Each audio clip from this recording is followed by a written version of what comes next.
कि जो आरोप लगाने वाली महिला हैं वो हमारी कंपनी की डायरेक्टर नहीं है, वो डायरेक्टर थी। 2018 में वो डायरेक्टरशिप को रिज़ाइन किया और 2018 के बाद उनका शेयर ट्रांसफ़र हुआ और जिस तरह से लीगल वे में कंपनी से उनको हटना चाहिए वो सारे दस्तावेज साथ हट गए अपने सेटलमेंट के साथ। तो वो डायरेक्टर तो है ही नहीं, तो ये कहना कि वो डायरेक्टर है ये गलत है। देखिए, सबसे बड़ी बात, जिस तरह का आरोप है वो पूरी तरह से बेबुनियाद है, फैब्रिकेटेड है, प्लॉटेड है, एक अच्छे इंसान को बदनाम करने की कोशिश है। समाज हमारा जानता है, हमारा शहर जानता है कि मैं किस नेचर का आदमी हूँ, समाज के लिए क्या योगदान करता हूँ। व्यवसाय में भी कोई भी एक आदमी इनके अलावा आरोप सिद्ध कर दे कि मैंने किसी का गबन किया है, किसी के साथ गलत किया है। ये लेडीज़ 10 अगस्त को आती हैं, 18 में सेटलमेंट के बाद 10 अगस्त को आती हैं। और मैं बता दूं कि पूरे जब से इस कंपनी को बनाया हमने 2013-14 में, तब से लेकर आज तक ये लेडीज़ कभी हमारे ऑफिस में नहीं आई और ना ही कभी बिजनेस पॉइंट ऑफ व्यू से इनसे कोई बातें हुई हमारी, कभी भी नहीं। अगर इनसे आप पूछिएगा अभी कि भाई आप कंपनी में कब जुड़ी, तो नहीं बता पाएंगी। आप उनसे पूछेंगे आपका सीए कौन है, तो अभी पता चला है उन्हें सीए अभी भेजा था, तो शायद उसके देवर ने बताइए। तो सीए से पूछेंगे आप, तो सीए तो बता नहीं पाएगा लेडीज़ कौन है। आप आर्किटेक्ट से पूछेंगे तो पता नहीं ये कौन लेडीज़ है। आप इंजीनियर से पूछेंगे तो पता नहीं पाएगा कौन लेडीज़ है। ये कहती हैं अपने इसमें प्रेस कॉन्फ्रेंस में कि सारे नए स्टाफ आ गए। हमारे जितने स्टाफ है, एक भी स्टाफ छोड़कर नहीं गए आज तक। सारे का पीएफ और ईएसआई कटता है। वो प्रूफ है कि भाई सारा स्टाफ हमारा पुराना है। अब पुराना स्टाफ ही हमारे पहचान नहीं पाएगा उनको। परसों उनको झूठ बोल करके हमारे ऑफिस में 10 अगस्त को आना पड़ा कि हम फ्लैट ख़रीदना है मुझे। फ्लैट ख़रीदने का प्रोसेस ये है कि वो रिसेप्शन पर इनरोल करती हैं अपने आप को और अंदर हमारे पास आती हैं। जब अंदर वो हमारे पास आई तो अपना बुर्का जो पहनी हुई थी, नकाब जो पहनी हुई थी, उसको उठा के बोलती है पहचानते हैं मुझे। तो जब बिजनेस पॉइंट ऑफ व्यू से वो कभी आई नहीं, तो मैं बिजनेस पॉइंट ऑफ व्यू से पहचानूंगा कैसे। उनको ये मालूम ही नहीं था कि हमारे ऑफिस में हर जगह सीसीटीवी लगा है। उसके बावजूद जब केविन मैंने उसका मनसा समझ लिया, हमने अपने एक लड़के को बुलाया, अपने स्टाफ को बुलाया और यहाँ पर बोला भाई वीडियो स्टार्ट करो। जिसको इन्होंने खूब चिल्लाते हुए, उसके साथ अभद्र व्यवहार करते हुए वो वीडियो को बंद करने के लिए कहा।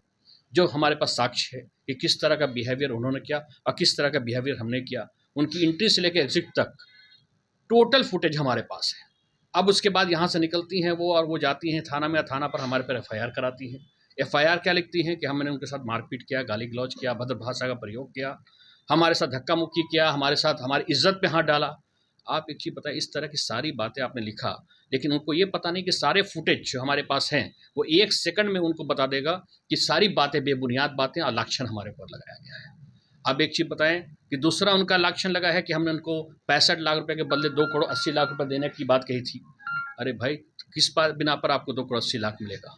आप 2 करोड़ 80 लाख का प्रमाण दीजिए ना। आप कहते हैं प्रिंसिपल अमाउंट हमने 2 करोड़ 80 लाख कर दिया, उसका कुछ प्रमाण होगा ना, कुछ साक्ष्य होगा।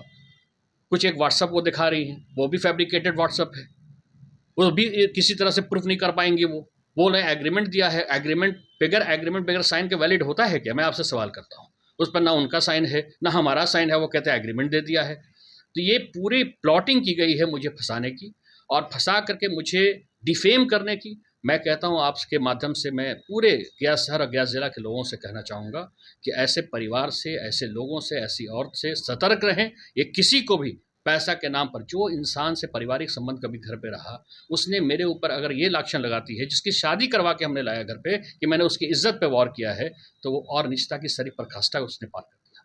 ये नीचता हो गई है। अब मैं आपको बता देना चाहता हूँ कि आज से करीब 7 साल 8 साल पहले एक आपका बाज़ार मैंने खोला था, उसको इन लोगों ने पचा लिया, इसके फादर इन लॉ ने मिल करके, और इसकी ये जो अभी आई थी नगमा, वो और उसके देवर ने मिल करके पचा लिया। रात के 2 बजे तक इन लोगों ने आपके बाज़ार को पचाया। कई मीडिया हाउस मैंने ओपन करने की कोशिश, उसको पचाने की कोशिश किया, मेरे से भी किया, और एक मीडिया हाउस सारिम अली साहब से कभी इन लोगों ने पचा लिया। उसके बाद ज़मीन का मामला आया तो साहिब अंसारी साहब एक हैं, एक सारिम अली, सारी बातें हमारे तक पहुंची कि ज़मीन के मामला भी उन्होंने पचाने का काम किया। ये ऐसा बंदा है जो महान सारी पंचायत बना करके ये मिसगाइड करा अपने भाभी को, और मिसगाइड करने के बाद महान सारी पंचायत बनाया है, आप लोग सभी को मालूम है। अब पूरे बिहार के मुसलमानों को लूटने का काम कर रहा है। भोले भाले जो अंसारी हैं, हमारे मुस्लिम समाज के जो अंसारी तबका है, जो पसमानदा लोग हैं, उनको समझाता है, बरगलाता है और करोड़ों रुपया का गबन पूरे बिहार में कर रहा है। ये एक नंबर का जाली और फ्रॉड आदमी है। इसने मेरे से, इसके परिवार ने 1.5 करोड़ रुपए के करीब कर्ज लिया, और वो जब कर्ज मांगने हम लगे तो इन लोगों ने कर्ज लौटाने के नाम पर मुझे केस दिया है। जो मैं कानून से आपके माध्यम से अपील करना चाहूँगा कि एक बार इसका निष्पक्ष जांच हो और निष्पक्ष जांच के बाद आपके सामने सारे गया ज़िला के सामने ये लाया जाए कि ऐसे लोग जो किसी पर एलिगेशन पुट करते हैं, जो निराधार है, इसका कोई भी मामला नहीं है, उसके साथ क्या कानून संबद्ध कार्रवाई होनी चाहिए। ये आप सोचिए कि किसी भी तरह का अगर इस तरह का कोई डिफेमेशन का काम करता है उस पर 420 लगना चाहिए कि नहीं लगना चाहिए, मानहानि का किसी काम उस पर लगना चाहिए कि नहीं लगना चाहिए।